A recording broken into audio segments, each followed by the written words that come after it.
ਇਹਦਾ ਜਵਾਬ ਕੋਈ ਚੰਗੀ ਤਰ੍ਹਾਂ ਦਈਏ, ਕੋਈ ਬਾਹਰ ਠੋਕੀਏ ਕਿਸੇ ਤਰੀਕੇ ਦੇ ਨਾਲ ਜੋ ਗੱਲਾਂ ਕਰਦੀ ਹੈ। ਇਹ ਖਾਤੂਨ ਲਈ ਬੋਲਦੀ ਗਈ। ਸਰ ਮੈਂ ਪਤਾ ਕੀ ਸੋਚਿਆ ਸੀ ਇਹਦੇ ਤੇ ਮੋਟੀ ਗੱਲ ਤੇ ਮੈਂ ਕਰਦੀ ਸੀ, ਫਿਰ ਮੈਨੂੰ ਉਹ ਵੱਡੇ ਤਾਰੜ ਸਾਹਿਬ ਦਾ ਇੱਕ ਗੱਲ ਯਾਦ ਆਈ।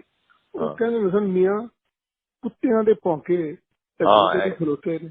یہ بھی گل ٹھیک ہے، ایک جواب جگہ دیتا ہے یہ روایت ہے۔ دوسرا میری جہی ہے نا، میرے سے الحمدللہ حالی بھی شکر ہے، وہ کرے جگہ کہ میں بیئر کر سکنا تے میں کوئی کنفیوز یا جا کے ڈپریس نہیں ہونا۔ جدوں لوڑ پائے گی تانا سی کہہ دیں گے خارجہ کچھ دھماکہ کر دے تسی کر دینا، میرے پتہ میں دس دینا، بس میں جو کہو گے اس کا ہو جائے گا۔ حاضر اینی ٹائم یو رائٹ، حاضر خواہش ہے۔ اور میرے بھتیجے ٹھیک ٹھاک نے؟ بالکل جی، اللہ بسم اللہ نے کہنا کہ نان شکران۔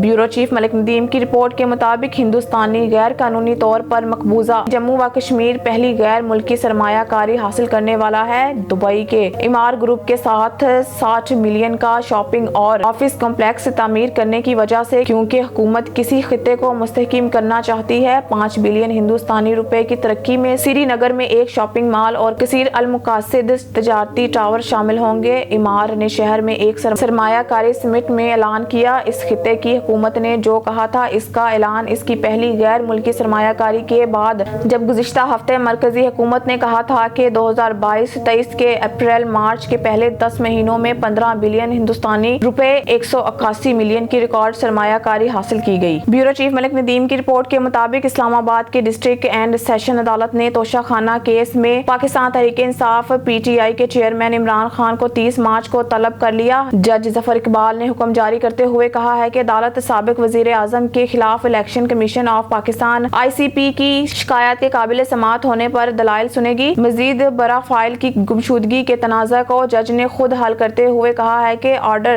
شیٹ کے گمشدہ صفحہ عدالت کے کمپیوٹر میں محفوظ ہیں۔ خبر شامل کرتے ہیں تہران سے۔ بیورو چیف ملک ندیم کی رپورٹ کے مطابق ایرانی حکومت نے سعودی عرب کو وزرائے خارجہ کے سطح پر میٹنگ کے لیے 3 مقامات کی تجویز دی ہے۔ ایران کے وزیر خارجہ نے اتوار کے روز ریاض کے ساتھ تازہ ترین پیغامات کا حوالہ دیتے ہوئے کہا ہے کہ جب سے ممالک نے تعلقات کو دوبارہ قائم کرنے پر اتفاق کیا۔ ایران کے وزیر خارجہ حسین امیر عبدالحیان نے تہران میں ایک نیوز کانفرنس میں بتایا کہ ان کے ملک نے اس قسم کی ملاقات پر رضامندی ظاہر کی ہے، حالانکہ انہوں نے 3 مقامات کی فہرست نہیں بتائی اور نہ ہی یہ بتایا کہ ایسی ملاقات کب ہو سکتی ہے۔ ایران اور سعودی عرب کی شیعہ مسلم اور سنی طاقتیں 10 مارچ کو برسوں کی دشمنی کے بعد 2 ماہ کے اندر تعلق کو بحال کرنے اور سفارت خانے دوبارہ کھولنے پر متفق ہوں گے۔